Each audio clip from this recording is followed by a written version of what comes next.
Every school has a vault. But Oak Creek High just installed the motherlode. The Snack-o-Tron 9000, level 5 security. Titanium coils, thermal sensors, and the greatest junk food known to mammal kind. They think a little metal cage and a 90-pound guard dog can stop us? They clearly don't know who they're dealing with. Welcome to the underworld. Listen up, mammals. The humans have escalated the arms race. As of 0800 hours yesterday, the cafeteria acquired the Snack-o-Tron 9000. This isn't your average glass-front coin gobbler. This is level 5 security. Anti-tilt gyroscopes, titanium-reinforced coils, and thermal micro cameras. Are they in there, Sly? Tell me they're in there. I can smell the artificial cheese powder from here. I need the crunch. IOC Slot 4. The mythical flaming ghost pepper cheddar blasters. Family size, family size. Tonight, gentlemen and lady, we eat like kings. Suit up. This harness is riding up. Badgers aren't built for verticality, Sly. We are diggers. I should be tunneling through the plumbing. Quit complaining, muscle. The plumbing is lined with bleach. Unless you want a chemical peel, keep climbing, amateurs. We're in. Wipe your paws, boys. Hold. Motion sensors. Active grid. If you break a beam, they lock the doors and pump in the bubblegum-scented air freshener. Not the bubblegum. It burns the sinuses. Pip, the breaker box is at the end of the hall. It's your time to shine. Don't touch the floor. Shiny, Pip, focus. Leave the human trinkets alone. Ow, right, focus, good work, Infiltrator. Move up, team. All right, the Snack-o-Tron is just beyond these doors. Sweat, cheap coffee, floor wax, the night janitor. Tell me that's your stomach buster. One wish, Brutus, hide, now. The janitor is on the prowl, and his four-legged enforcer, a Doberman with a nose for trouble, is closing in on our crew. This is Operation Vending Machine, Part 2, the Gauntlet. The cafeteria doors swing open and a blinding beam from a heavy-duty flashlight cuts through the dark hallway. The janitor steps out, and right beside him is Brutus, a Doberman pinscher who looks like he benches more than the entire football team combined. The hallway seems completely empty, but looks can be deceiving. Sly, our raccoon leader, is pressed so flat behind a glass trophy case he's practically a two-dimensional painting of a raccoon. Pip, the tiny mouse, is wedged horizontally between two lockers near the ceiling, holding his breath. And Buster, the badger with biceps, is crammed inside a metal trash can, trying to become one with the garbage. The janitor sweeps his light down the hall. Brutus sniffs the air, his head turning, his eyes locking directly onto the trash can. A low, rumbling growl escapes his chest. From behind the trophy case, Sly whispers, "Hold the line, Buster. Don't breathe. It's a standoff." The slightest move, the smallest sound, and it's all over. But then, the unexpected happens. Luna, the sleek black cat, steps right out from the shadows into the middle of the hallway, right into the flashlight beam. Sly panics, whispering, "Luna, no, you're exposed. What are you doing?" But Luna has her own playbook. She looks up at the towering human, her eyes dilating into huge, innocent pools of darkness. She drops her posture, tilts her head, and lets out the most pathetic, high-pitched mew you've ever heard. Instantly, the janitor's gruff, world-weary face melts into a puddle of goo. "Well, would you look at that, Brutus?" he says in a syrupy baby voice. "A little lost kitty. Who's a good little shadow fluff?" He kneels down, completely forgetting about his patrol. Luna, the master manipulator, starts purring like a tiny engine, rubbing against his shin. But this isn't just a friendly greeting.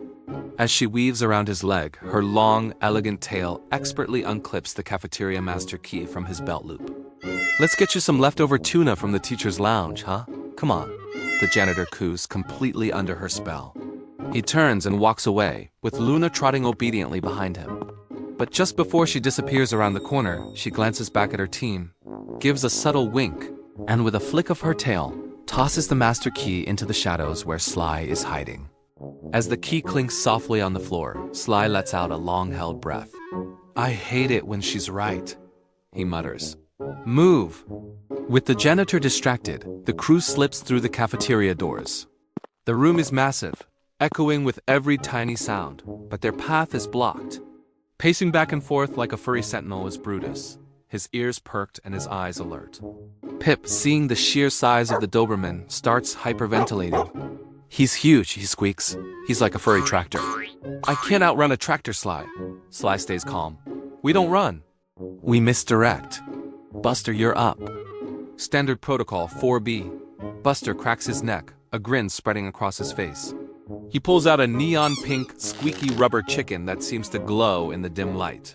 Coated in pure Greta bacon grease from the diner dumpster, he says with pride. Age 2 weeks. Buster steps forward. Brutus immediately snaps to attention, bearing a set of very impressive fangs and letting out a deep, chesty bark that echoes through the cafeteria. Buster just smirks. Hey, Fido, fetch. He gives the chicken a hard squeeze, and it lets out an obnoxiously loud, high-pitched squeak. Brutus's eyes go wide. The ferocious guard dog is gone, replaced by a puppy mesmerized by a new toy. Buster chucks the greasy chicken across the room. Brutus scrambles after it, his claws slipping and sliding on the freshly waxed floor. Go, go, go! Sly yells, and the crew makes a break for it. They sprint across the open space, but Brutus is unbelievably fast. He snatches the chicken mid-air, swallows it whole in one gulp, and turns back, looking even angrier than before. He lets out a furious roar and charges straight for them. He ate the bait. Abort! Pip shrieks, ready to run for his life. But Buster is as cool as a cucumber. Plan B, he says calmly. He pulls out a heavy-duty laser pointer. A bright red dot appears on Brutus's nose. The dog stops in his tracks, confused. The dot zips across the floor, and Brutus's predator instincts take over completely. He yelps and dives for the dot, completely forgetting about the intruders. With practiced ease, Buster guides the laser beam across the floor, leading the frantic Doberman straight towards the open door of the industrial walk-in freezer.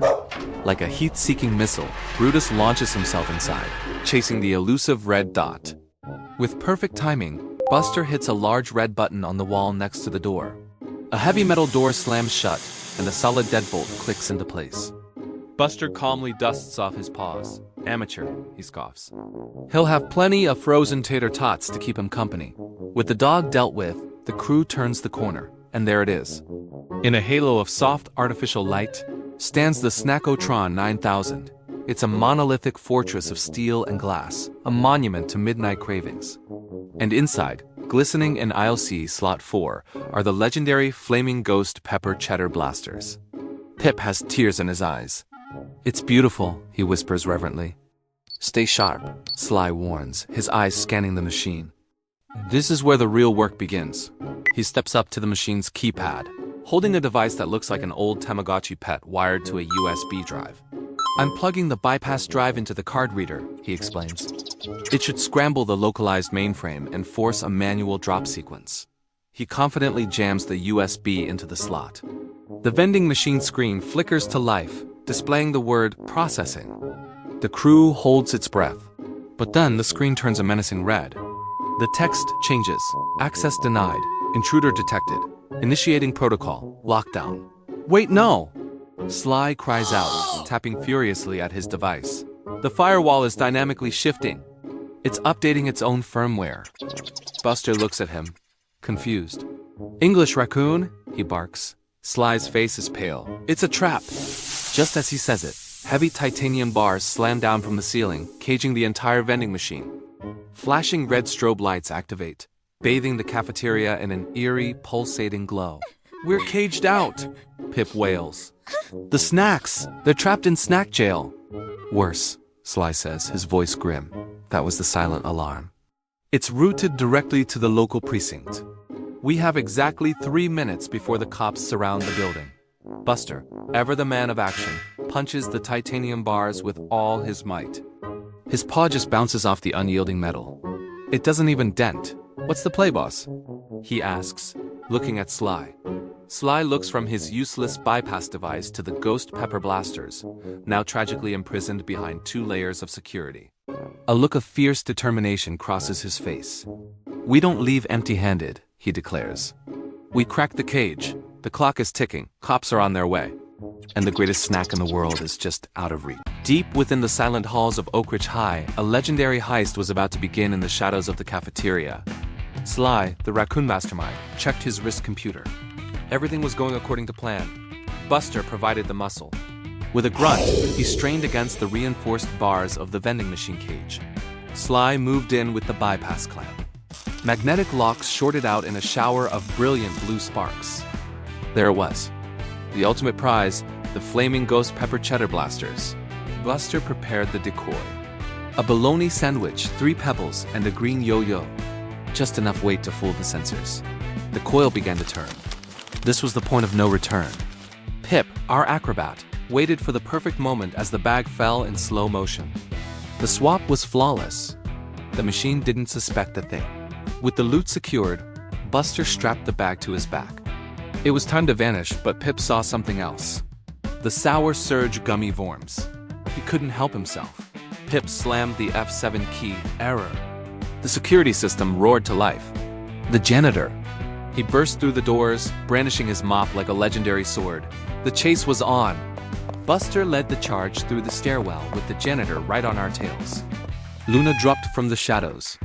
She always knew exactly when to make an entrance. One slip was all we needed. The guardian of the halls took a tumble. We burst onto the roof. Below us, the flashing lights of the police were closing in. Time for an epic exit. We took the high road. Back at the Storm Drain HQ, it was time for the payoff. The golden light of the snacks warmed our tired faces. Buster took the first bite. Let's just say, those peppers live up to their name. The heist was a success, but remember, the Animal Underworld will return.